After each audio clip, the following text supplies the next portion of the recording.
Welcome everyone. Thank you very much for joining our QTAC information webinar as part of the JCU webinar series this afternoon.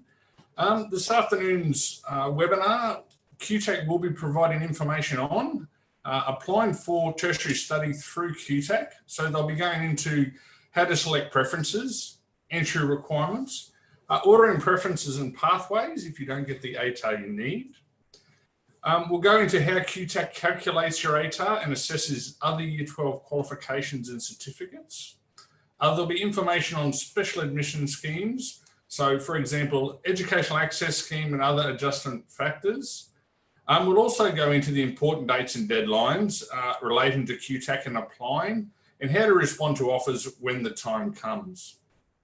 Also part of the webinar this afternoon, the JCU team will be there to talk about what university life is really like, and there will be an opportunity to have your questions answered throughout the webinar this afternoon. Firstly, introducing, my name is Daniel Christie. I'll be the MC for the webinar this afternoon, and I'm the Head of Engineering here at James Cook University. Importantly, and before we start, I would like to acknowledge the Australian Aboriginal and Torres Strait Islander peoples as the first inhabitants of this country, and pay my respects to the traditional owners and elders, past, present, of the land on which we stand today. In the spirit of reconciliation, I also acknowledge the valuable contribution that Australian Aboriginal and Torres Strait Islander peoples continue to make to James Cook University and the broader community. Now, before we get started into the presentations this afternoon, a little bit of housekeeping to hopefully make this run as smooth as possible. Throughout the presentations this afternoon, if you have any questions during the presentation, please type them in to the question and answer box in your Zoom control panel. The team here this afternoon will be monitoring this function throughout the presentation. We will raise any of the questions with the presenters as the presentations go, and we'll also be answering those questions online where appropriate. There will be some time at the end of the presentation to ask any additional questions you may have. Importantly, if throughout the webinar you do have any IT difficulties, please use the chat function, and we do have a support team here who will be able to assist you with any of these problems. Everyone who participates in the webinar this afternoon will receive a follow-up email with a recording of the presentation, and will also provide answers to any of the questions that we couldn't answer today as we go. So without further ado, I'd like to introduce our two presenters for this afternoon's webinar. Firstly, we have Jamie Williams from QTAC. Jamie has been with QTAC for 3 years, and during this time has worked in the contact centre and as an assessor. He has also been involved in a number of university open days and school information sessions during this time. Jamie's current role as a senior customer service assistant enables him to share important information with QTAC applicants via presentations like this one. And as you'll see from Jamie's presentation, he has a lot of knowledge and a lot to pass on today in the webinar. Our second presenter this afternoon is Trudy Quantrill from JCU. Trudy is the manager of our Student Transition and Careers Centre at JCU and has worked at the university for over 17 years.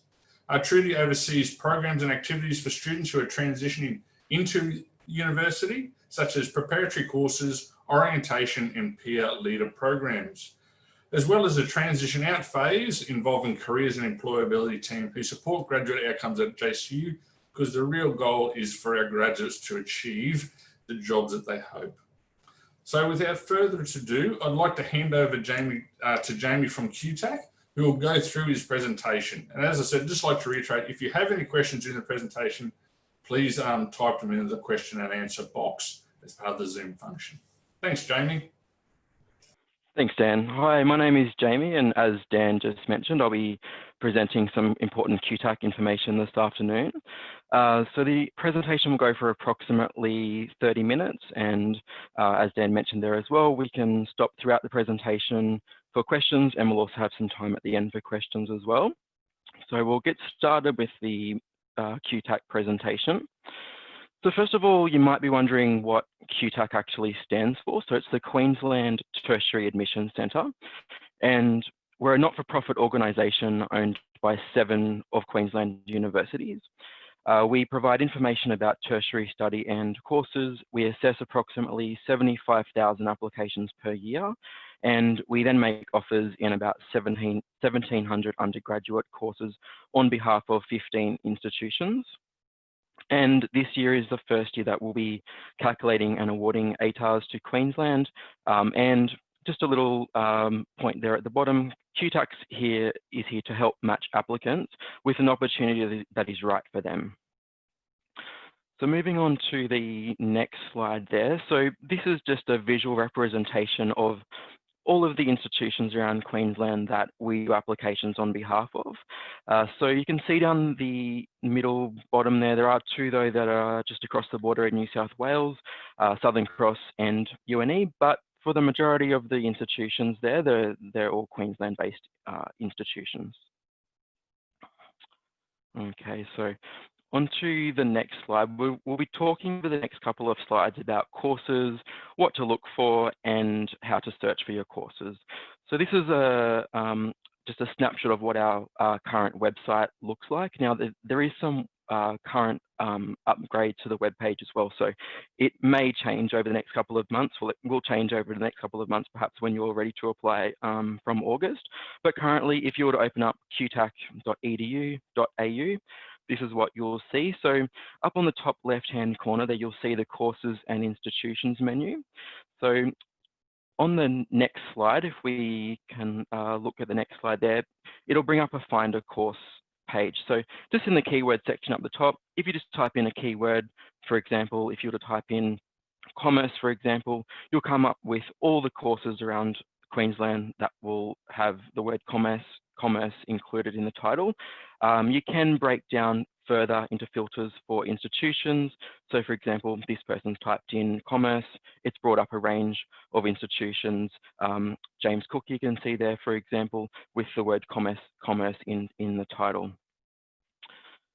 So then moving on to the next slide, it will actually show you into further information, further detail what you'll be able to find. So there'll be a quick overview of the course. As you can see there, it'll mention offer rounds, course outline, any majors that the course may have there as well, and then admissions criteria. So if we just check the next slide there, we'll be able to see some information about what we could expect to find in the admissions criteria. The main bits of information there is really about prerequisites, assumed knowledge, recommended study, the minimum selection threshold, and the location of the course. Now, if we just pay our attention for a moment down to the bottom table, this table is really important when you're looking at the minimum threshold for courses that you're wanting to apply for. If you can imagine that, so this is actually based on real life data from last year's admissions period. It's divided into rank excluding adjustment factors and rank including adjustment factors. Now, if we look at the lowest OP/rank to receive an offer based on last year's applications, you'll see there that this person actually received an OP9 or rank of 82. And once any adjustments were applied to, which will come through later on throughout the slides of what adjustments you might be able to apply for there, it actually gave them a bit of a rise. So they ended up with a rank of 89 or in an OP of 6, and that's what gave them the offer. And if you look at the minimum selection threshold arrow in the middle there, that should align with the adjusted factor down the bottom there. So just pay attention to that, because some people do get a little bit confused and are looking towards the excluding adjustment factors table there. So always make sure you're looking at included. Okay, so we'll move forward now into some of the admissions criteria and just break it down into a little bit of what you can expect looking at admissions criteria for the courses that you might wish to apply for. Firstly, it's really important to note that when we're looking at admissions rules, they vary from institution to institution. So an institution will determine their own admission rules, and then QTAC will implement them. So we work with the institution consistently within institutions, but as mentioned there before, it will change from institution to institution. Okay, so this next slide will talk about eligibility and merit and what the difference is. So when it comes time for our system to put you forward for an offer round for the course that you've applied for, it will look at two things. Now, the first thing it will look at is eligibility. So with eligibility, have you met the minimum entry requirement? So the system will check for the eligibility. If you have met that basic eligibility, it will then move down to the next requirement, which is merit. And then if you've met merit, you might then be considered for offering that preference. If eligibility and merit are not met, that's when it might move down to the next preference to try and find a match. So merit is based upon the minimum rank of the course, and eligibility are those things like prerequisites, age requirements, if you've been eligible for an ATAR to be considered for the rank, things like that, which we will discuss further in the slides there as well. So as mentioned, what are some of the eligibility requirements? So eligibility and requirements may include age requirements, subject prerequisites, portfolios, auditions or interviews, essays, personal statements, questionnaires or exams. Exams are quite common when you're looking at some of the high demand courses like medicine and dentistry, which may require a UCAT exam to be sat. Portfolios, auditions and interviews, they are usually for courses in arts and music where you might be required to submit an art portfolio, do a music audition, etc. If you're looking to apply for teaching education courses, it is now a requirement that you must complete a separate questionnaire and do a statement on things like why you would like to be a teacher and why you're drawn to that profession. So these are separate things. It's really important to pay attention when you're looking to apply. These are separate things that will be sent to you after you submit your QTAC application that you must complete in order to be considered on the basis of the eligibility there. Okay, so moving on to the next slide, we'll discuss merit and how that's determined. So we can see here we've got a list of different qualifications that QTAC can assess when considering an application. So the main one to consider there is Year 12 OPs and from this year ATARs. Overseas Year 12 qualifications, tertiary study, completed AQF qualifications, certificate 3, 4s, diplomas, etc., that you might be doing as part of your senior years can also be used as a separate rank.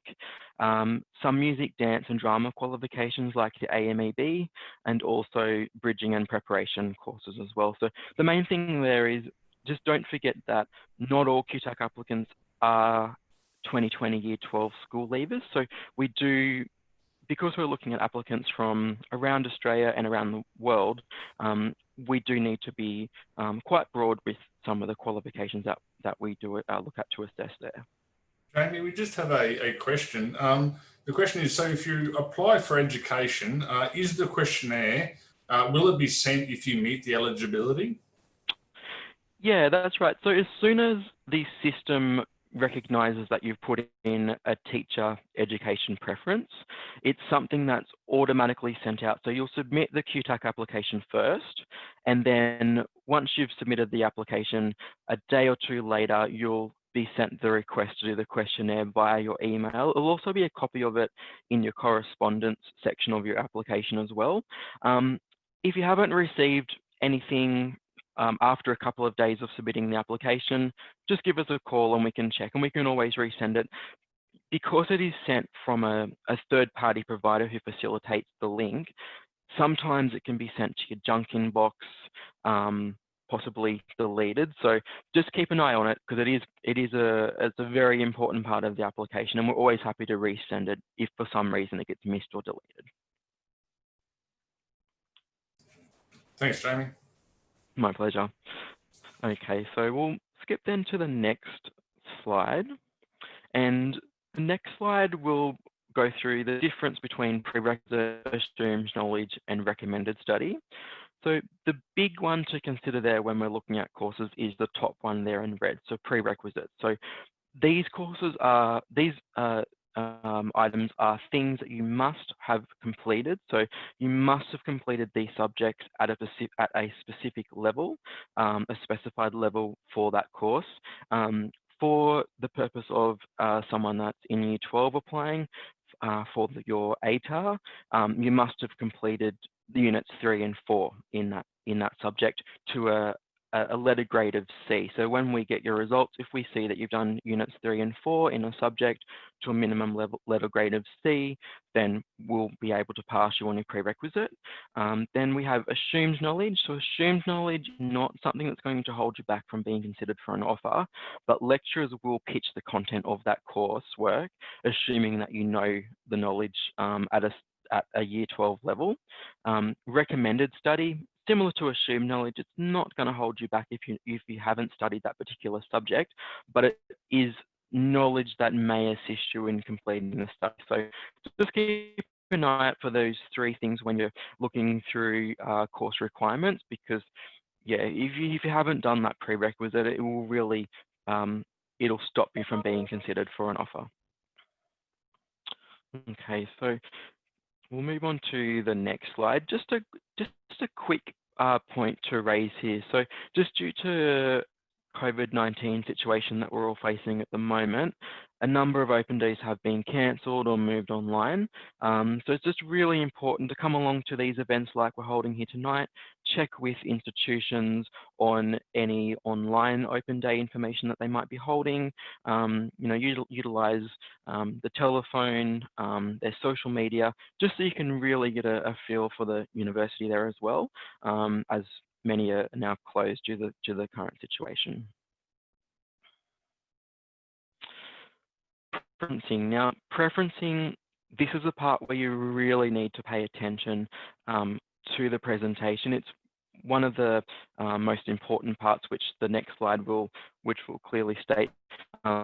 Preferencing is really important to an application because it's how you put the courses into your application that you're wishing to apply for.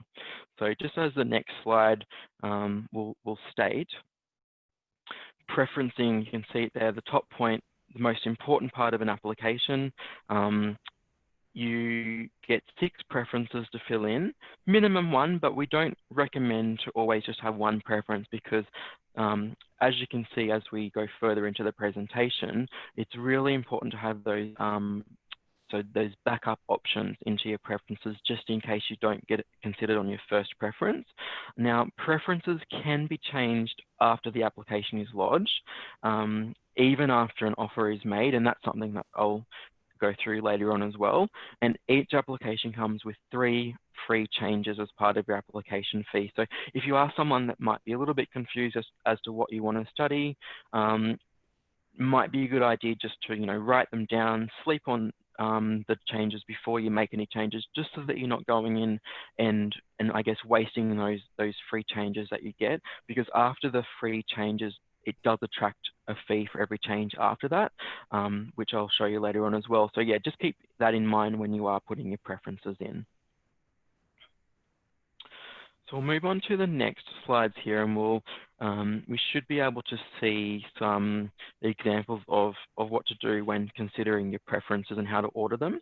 So preferences 1 and 2, it's really important that in preferences 1 and 2 that you have your most desired courses. So these are the courses that you most want to study, followed by some backup options for 3 and 4, followed by then by some pathway courses. So their pathway courses might be courses that might help you to upgrade you into the course that you really, really want to get into, if for some reason you're either not meeting a requirement for your higher preferences, or if you're not considered for one reason or the other. Okay, so here's 2 examples of how someone might order their preferences. So just before we get into that, just a couple of questions have come up that sort of might come a bit before that. We have one There's been a few questions about this. Because some assessments have been removed from the subjects, due to Corona, how will assessments be scaled to equal 100% of our grade, with external exams be worth more now? Yeah, I do understand that some have been removed. That particular question will be one that the Queensland Curriculum Authority would need to answer. QTAC will get the results, just the raw results that come from the QCAA. So that, is something that QTAC unfortunately won't have involvement with as far as the raw data from those assessment grades come from. We'll just take that final mark, that final grade that comes from the Curriculum Authority for units 3 and 4. Yeah, I'm so sorry. Unfortunately, it's not something that we will be looking at ourselves at QTAC. No, thanks, Jamie. My pleasure. So here we have two examples. There's down the left-hand side, we have the first example. This person is wanting to study for, looks like, a Bachelor of Engineering. There is their first preference, followed by another university for the same course.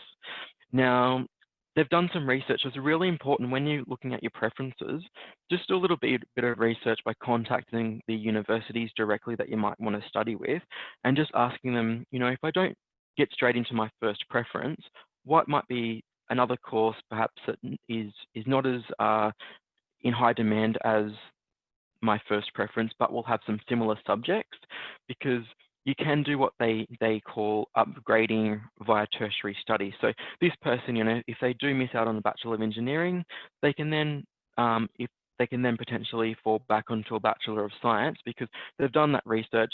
The university's indicated that a Bachelor of Science may have some similar subjects over semester 1, semester 2 possibly, that they can study, build up on their rank from that tertiary study. And then even the other benefit as well is that because they know there's some similar study, they could look at transferring that study or as credit to the Bachelor of Engineering when they go to reapply and are successful next time. So it's really important to put those preferences in. They've also done some further study with some colleges and TAFE, and have found out that a diploma is also a great pathway there. So many diplomas don't have as strict entry requirements as some of the bachelors. So a diploma is often a really good pathway there as a safety net, I guess, as a 5th and 6th preference there as well. So moving across the right, another example, this person is wanting to study a Bachelor of Occupational Therapy with JCU. They've got Bachelor of OT with Griffith as their second preference, then followed by Health Science. So they've done some research there as well, and found out that Health Science has some similar type subjects, followed by OT with another university, and then followed by another Bachelor there as their backup as well. So you can see that in this example, they've really utilized all of their preferences. If someone was just to have one preference filled in, or two preferences, and then for some reason or other haven't met the eligibility and merit for those preferences, the system has nowhere then to go to reconsider them for something else to use as that upgrading option. So it is really important to utilize your preferences there when you're doing the application. So when we talk about adjustment schemes are extra points that can be used from institution to institution that are automatically set in an algorithm in the QTAC system. Adjustment schemes are applied, so at QTAC we'll get your raw ATAR or raw results from the QCAA, and then depending on the university that you've applied for and depending on certain adjustment schemes, we'll then add automatically hopefully some adjustments to your rank to then boost you up to a level that might make you more competitive. So as we can move on to the next slide, I'll show you some adjustment schemes that you can apply for. The main one, and a really good one to look at, especially in the current situation that we're in with COVID as well, is Educational Access Scheme. So the Educational Access Scheme, or commonly referred to as EAS, it helps if your studies have been negatively affected by circumstances beyond your control. so that it applies adjustment points to your rank to help you compete more equitably for an offer. And you can apply for EAS as part of your QTAC application or afterwards. If you forget to tick that box on your application, you can always give us a call and we can send you out the paperwork to fill in. It's basically an extra form that you fill in, provide then some documents to back up what has happened in your situation. It's all protected by privacy, so I can't even see the documents that you've sent in. The universities are a lot of the time, they may know that you've applied for EAS, but because it is protected by privacy, they won't know, the reasoning behind it. They'll just see that perhaps you've had some adjustments. It's all positive, all beneficial. It's never a negative thing. And you just make sure that you must include all of the appropriate documentation and supporting evidence to go along with what you're trying to show. So then it paints that picture for our assessors to really give you the most adjustments that you're entitled to. And different institutions award different adjustments. So what one institution might apply will differ to another institution. So the next slide there will show you a list of EAS categories that you can apply for. Now, I did mention COVID-19 there just before. Now, there's no separate category for COVID-19, but if it has affected you within any of these 5 categories, please let us know, and then we can certainly look at it on a case-by-case situation. So, your family might have lost work during the situation, or you're currently suffering financial hardship, home environment and responsibility. You might have been looking after someone ill or an elderly member throughout your studies, so it might have affected the amount of time that you've been able to do homework and get ready for assessments. If you're someone that might have moved from another country during year 11 and 12, we can look at adjustments for English language difficulties. If you have personally been ill or have a disability that might have affected your studies in year 11 and 12, there's that option as well. And there's also education disruption. So that can really apply to a range of things depending on your school. So you might have, for example, you might have had teachers become ill throughout year 11 and 12, which might have meant you might have had a number of different teachers for different subjects, or if a school might have closed down, things like that. So there's really a suite of categories there that we can look at as safety nets just to help you in case you have been negatively affected throughout your studies. Okay, so just moving to the next slide. And this is shows how much it is to apply for QTAC. Now, this slide, if you're in year 11 and 12, or year 12 rather, the application fee is $45 for current year 12 students. The $75 fee there is for applicants who are not currently in year 12. So my apologies, this slide just hasn't been updated from a previous presentation. Now, the change of preference there, as we discussed there, you will get 3 changes included free as part of your application fee. And then the 4th and subsequent changes will be $45. When I say change of preference as well, a change of preference is moving preferences up and down, adding preferences, deleting preferences. It's not until you press confirm and save that it's classed as a preference change. So if you do have a big change to make, like if you've put all of your preferences in and then it comes to receiving ATAR and you've completely changed all of your mind, don't delete one, save, add, save. Just make sure you do it all in one change. If you're stressed or confused about that process, please give us a call and we can help you out over the phone and we can actually make that change on your behalf as well, just so that you're not costing yourself extra money there as well. Now, ensure that your payment, it's really important to ensure that the payment is submitted at the time of application. You'll get a receipt sent to you. You'll be able to see a receipt of payment inside your application portal as well. It's not until that payment is processed and you get the receipt that we start to process. If you are thinking about paying through BPay as well, just keep that in mind as well, that BPay can take a few business days to go through rather than an instant payment that will go through with a credit card. The exciting information now. So when it comes time to receiving an offer, there's some important things that we need to show you about receiving the offer. So you can imagine you've put the application through, it's all been assessed. It then comes time to the offer rounds for those courses. So the next slide will show information on how to find the offer. So you will get an SMS and an email. So it's really important when you're doing your application that you have used an up-to-date email address and an up-to-date mobile phone number, because that's our primary source of contact with you. Try not to use a school email as well, only because once you leave school, the email is disabled and you might miss out on important information. So try and use a personal email. So log into your application and be able to click respond to the offer. And you'll also get an SMS if your offer is about to lapse as well. It's usually about 4 days that you get to respond to an offer. Responding to your offer. So you'll get 3 main responses, being accept, reject, and defer. If you're thinking about deferring, there is information on our website regarding which courses can be deferred. So deferral usually lasts for up to 12 months with an institution.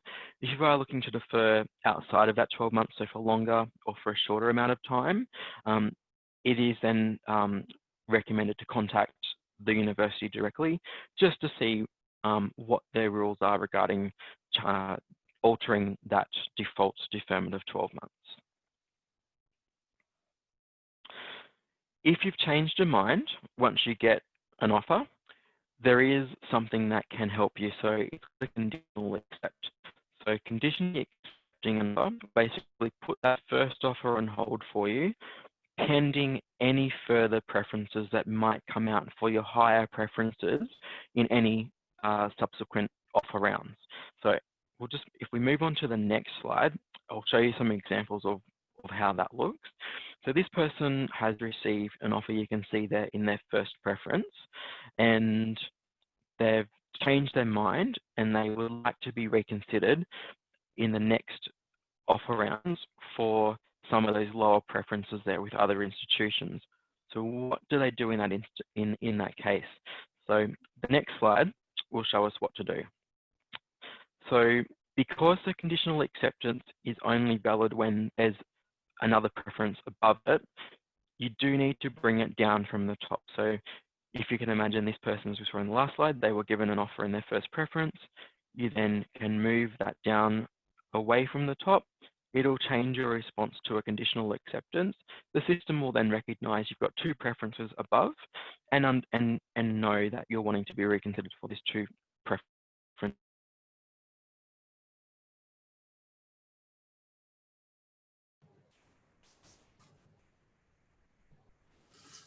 It seems like we've lost Jamie there quickly. Jamie's obviously down south in Brisbane, so I'm not sure quite what has happened there. Quickly, I have seen there's been a lot of questions come through, and as I said, if we don't get a chance to answer all the questions this afternoon, we will be sending answers to the questions out for everyone who's registered for this webinar. I might just give it a couple of minutes to see if Jamie's able to rejoin us. If he's not, we might step on to the next presenter, which is Trudy from JCU. And regardless, I think anything that we've been missed today, if Jamie can't make it back, we can pre-record and make sure that the recording of this with the bit that Jamie had missed is sent out and is available to everyone. So as I said, I just might wait a couple of minutes to see if Jamie comes back, but if not, we might move on with Trudy quickly and her presentation. Hey Dan, I might just take the reins here. Yep. If you want, until Jamie jumps in. I do confess 100%, I have not seen Jamie's presentation, and I was answering questions, so I'm not really sure where he was up to.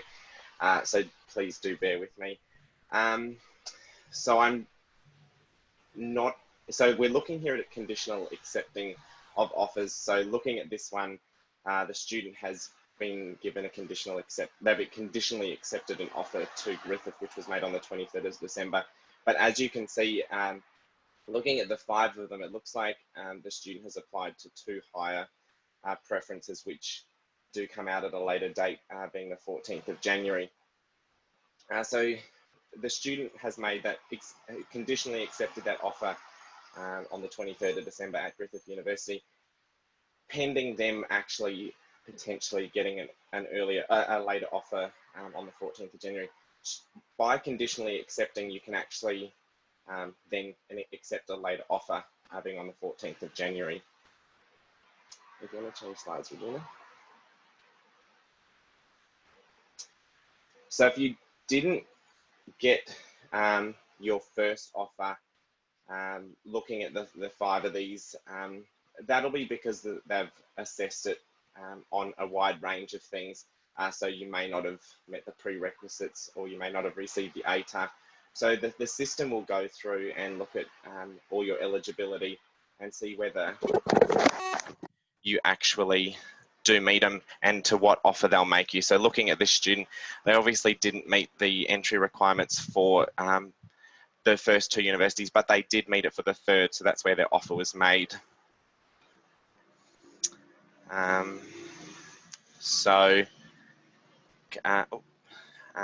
So I guess looking at this, there are a number of reasons you may not get an offer made. So you may not meet the entry requirements, you may not meet the ATAR, you may not have paid your application fee, you've ordered your preferences incorrectly, or you've applied after the date. I guess there's all sorts of things you do need to consider when you are looking at putting in your QTAC application, and making sure you have dotted the I's and crossed the T's to make sure that you are considered completely. You do have options. As Jamie was saying, you can change your preferences a number of times for free. So making sure you do that.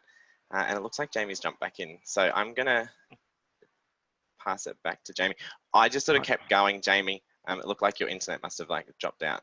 Yeah, I'm so sorry. My whole Zoom session just went into a connecting situation and froze. I'm so sorry, everybody.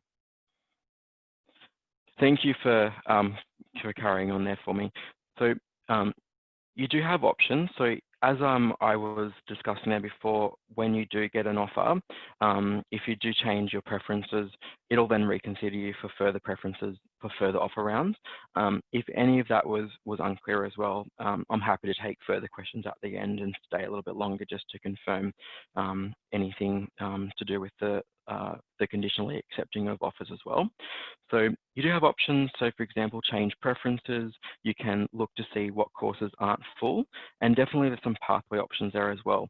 Most importantly, it's always important to ring QTAC, and we can certainly chat. So if we move to the next slide there are some information about our contact details.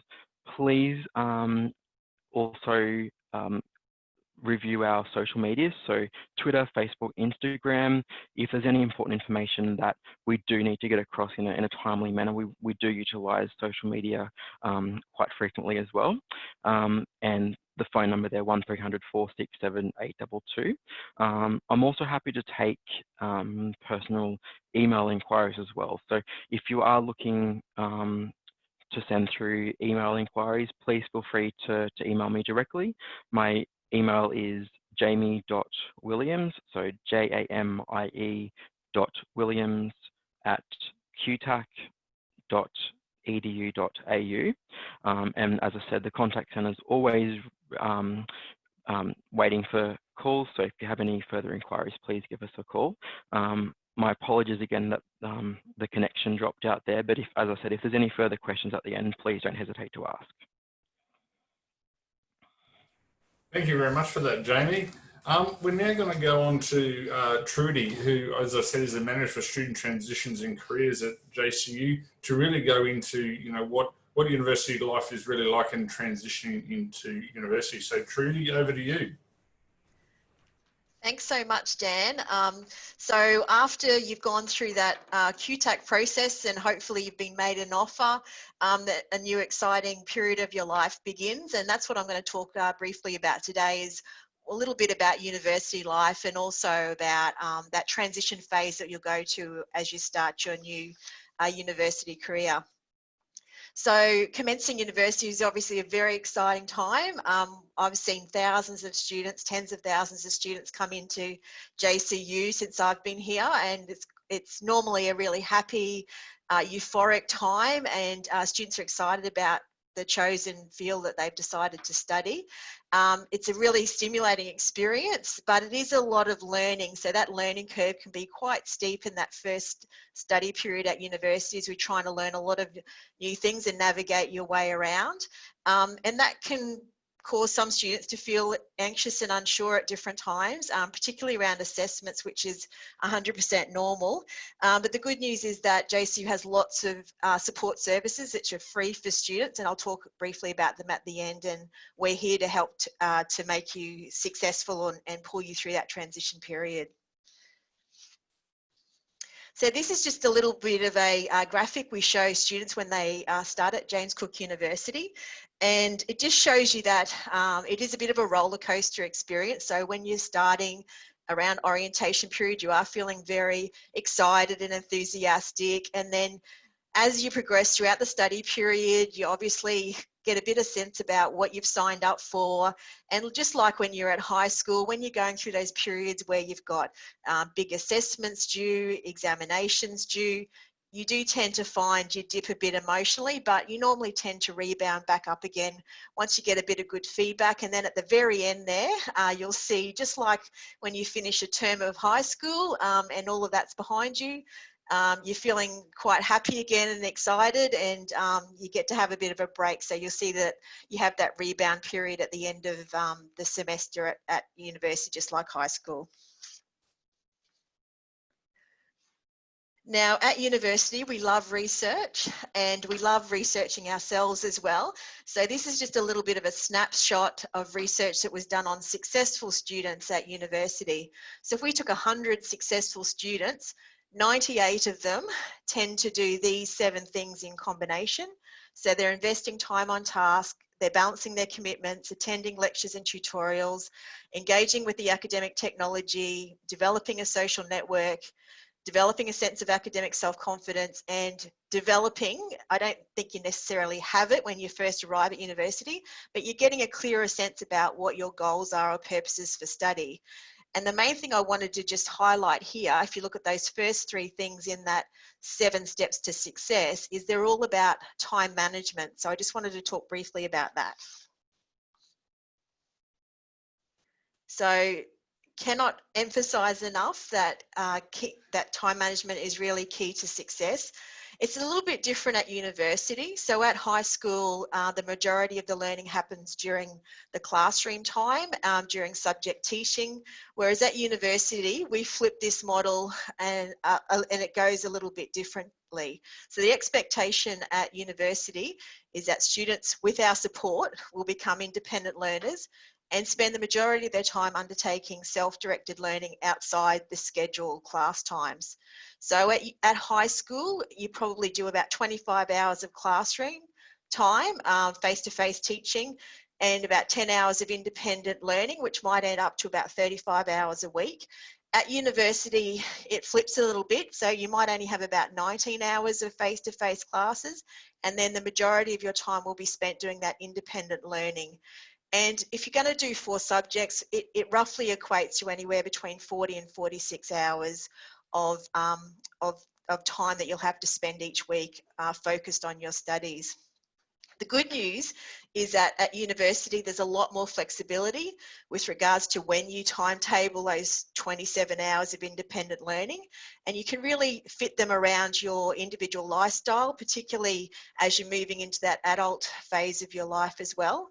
And something I always talk to students about when they're looking at time management is to really focus and make time for their well-being. We know that the #1 challenge for university students across the whole of Australia is managing their well-being. So it's really important that you integrate exercise, relaxation, and recreation into your weekly plan, just so you can have a balanced, healthy and happy life, which is what we're also wanting for you as an institution. So this might be what your high school weekly planner looks like. It may not, but it may be that you're doing most of those classes face-to-face during the day. You might sort of make your way home in the afternoon, have a break, have some afternoon tea, and then really get into that homework, that assessment prep. You might have a part-time job that you do on a Thursday night or on a Sunday. So if we have a look at what a university weekly planner looks like, it looks a little bit different to the high school weekly planner. So you'll see there that the darker colours, if you can make them out, they're actually the face-to-face teaching times that have been scheduled for your different subjects that you're going to be doing at university. And the lighter colours denote the independent learning that you might be doing or will be doing at home or out here at university in the library or somewhere like that. So those lighter colours can be scheduled at a time that suits you. So it's really about you working out, when do you work best? Is it the morning, afternoon? Is it at night time? Do you prefer to do most of your study on the weekends? Do you want to do it all during the week? So this particular student has decided that they're going to really try and do all of their study Monday to Friday like a job, I suppose, and they're going to try and have Saturday and Sunday off just to relax. So, but you may want to do it a little bit differently, and you might want to move some of those independent learning sessions into your weekends or into the evening. We have some students who study through to 11 o'clock at night as part of the schedule that suits them in particular.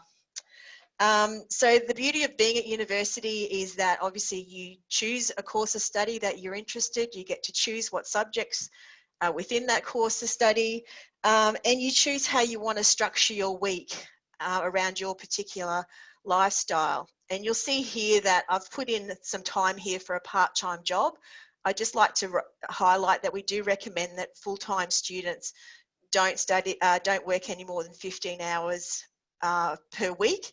And I think looking at that timetable, it gets pretty obvious as to why we say that, because you do need to have some time and you need to have some breaks. So if you were to do 3 subjects, you might be able to work 25 hours a week. It's sort of a bit of a balancing game about how much money you need to earn here to survive and be financially viable while you're trying to do your study at the same time. And you'll also note that I've made sure I've put in things there like yoga, going to gym, having dinner with the family, having dinner with friends, doing some social sport.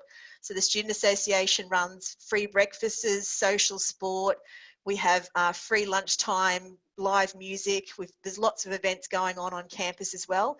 But like I was saying before, really making a priority to keep your well-being up and having that time to relax and recharge, and making sure that you're looking after yourself while you're trying to undertake this particular study.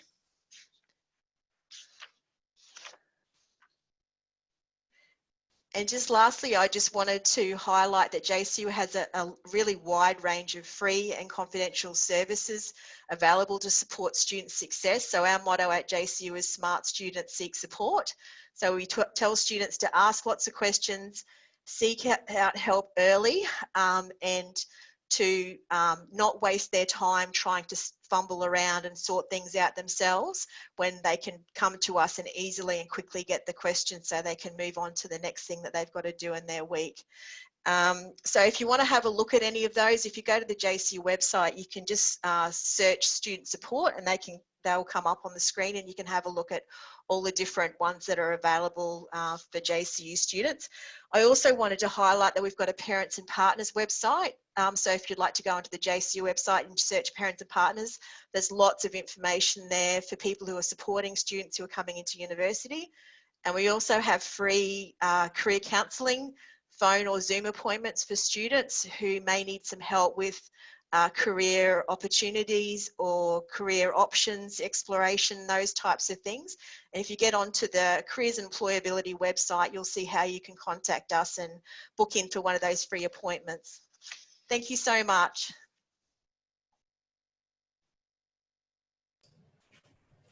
Thank you very much for that, Trudy.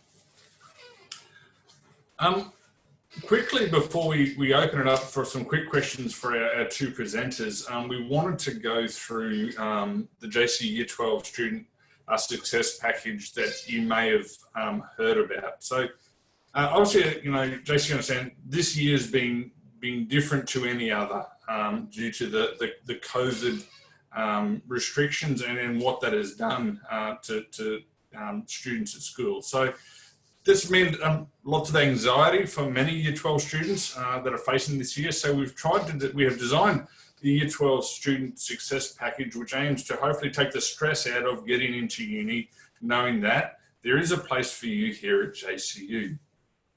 Importantly, through this package, we have a couple of different options available, which include the early offer program.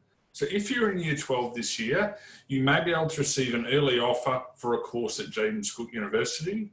What you'll need to do is work with your school, and the school has this information to submit a nomination form. And once the QTAC application's open on the 4th of August, list JCU as your first preference. Please go to the JCU website for the details in relation to the early offer program and download a copy of the nomination form. And importantly, talk to your school about that. The next is a guaranteed admissions plan. Under this plan, it allows for guaranteed entry to a majority of James Cook University's courses based on your ATAR results. If you receive an ATAR of 90 and above, you are guaranteed entry into most JC courses with all subject prerequisites waived for next year. For this plan, you don't need to submit an application. It is automatically applied through your QTAC application. Again, please see the website for the details of the program, including the courses which are included under this program.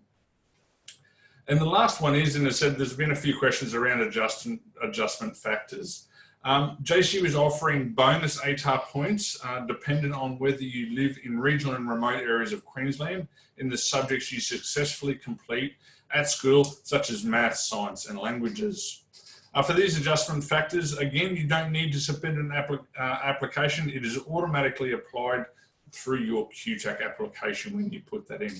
Again, as I said, there is a lot of detailed information on the website in relation to this, so please go to that.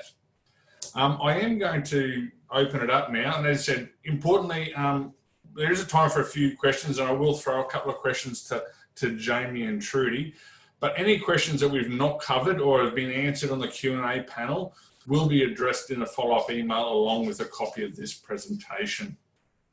So I'm just going to have a quick look for some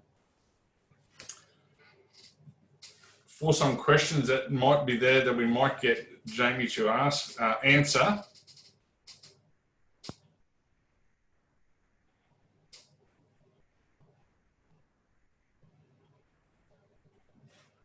A quick one that we have there, Jamie, if you've got that. How will you know which course you weren't accepted into? Yeah, definitely. So if you log into your application from time to time, you'll see there's an entry requirements section onto each preference.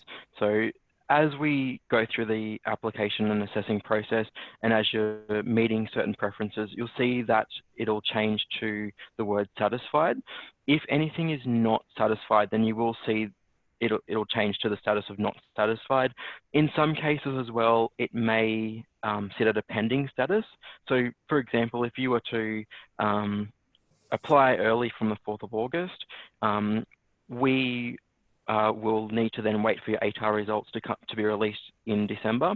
So during that time, a lot of those preferences will be sitting at a pending status, just while we have those further results pending. But definitely give us a call. We can double check your preferences over the phone as well. But if you do keep an eye out on your application, you will be able to see which ones you're meeting all the requirements for and which ones that you're not. Thanks, Jamie. And another question we've got is, can we list the degree offered under the early offer program by JCU as a second preference in December upon knowing the ATAR results in December?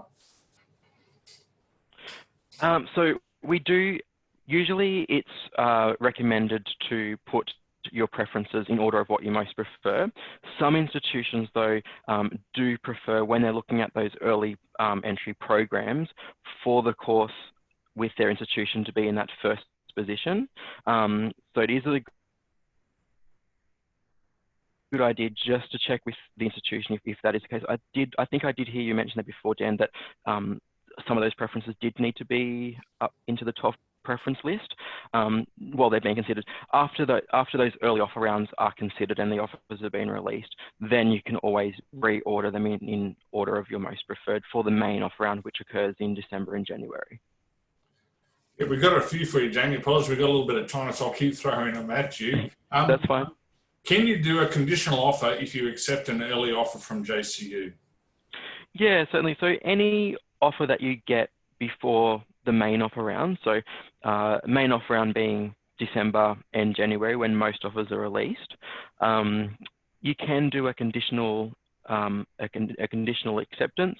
You just need to make sure that the conditional acceptance then is moved down the bottom of the list or away from the top, just so that everything else above it can be reconsidered.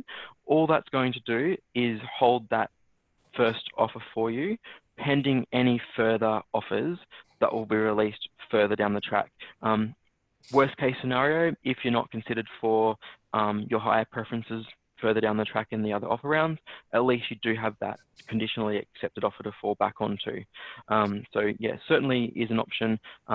If the coin flips to the other side, if you do end up with one of your higher preferences, you've then got your higher preference. If you decide to go back to that first one, give us a call and we can double check, depending on time restrictions and institution rules, whether we may be able to reinstate that first offer for you as well. Thanks, Jamie. Another question is, we had someone who started studying in Australia in year 6. Would they need to undertake the IELTS test? It will vary from institution to institution.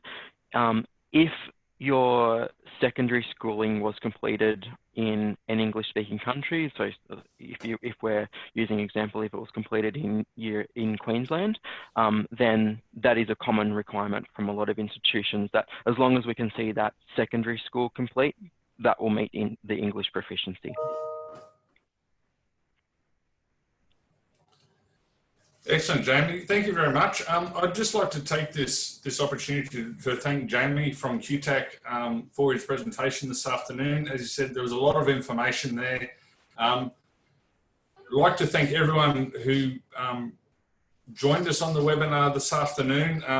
And if you do have follow-up questions, and as you said, we'll answer the questions in a follow-up email with a copy of this presentation that we weren't able to answer live. But importantly, our future students advisors are available through live chat, 1:30 to 3:30 Monday to Friday during the school term, or you can send an email, you'll see it there on the screen now, to futurestudents@jcu.edu. So if you have any questions, the thing I can really encourage you to do, please, is reach out, ask. As you said, our future students advisors are available live chat Monday to Friday during the school term. So if you have questions around QTAC, around what you need to do through the JCU Student Success Package, please make sure that you do reach out and ask. There will be a post survey tonight. A link will open in your browser after the webinar concludes. We really do value your feedback and we'd love to hear your thoughts on this afternoon's 2 presentations. So please, if you can take the time to fill out that that survey, that would be greatly appreciated.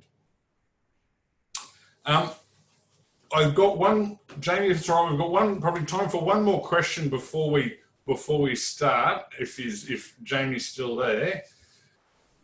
Yeah, certainly. Just got one that's sort of come up a couple of times. Any chance you could briefly discuss the scaling process to calculate the ATAR? Yeah, so with the scaling, because it's the first cohort to go through ATAR, there's no historical data for us to see what subjects will scale over one subject or another. So it's really this year, there can be a lot of grey areas like that. We won't know until next year how certain subjects scale. So unfortunately, yeah, there's not, that's all I can really comment about that, is that it's all dependent, as you can imagine, if one subject is potentially, you know, seen to be more involved or potentially harder than another subject, there is that thought that maybe it may scale higher than something else, but we just don't have that data to go on from a previous historical data, purely because ATAR hasn't been used in Queensland prior to this year. No, thanks very much, Jamie.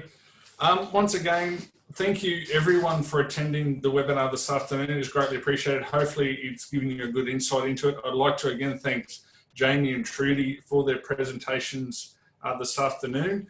And we hope to see you next time on the next JCU webinar. As I said, if you've got questions, don't hesitate to reach out. We're only more than happy to help. Thank you very much, everybody.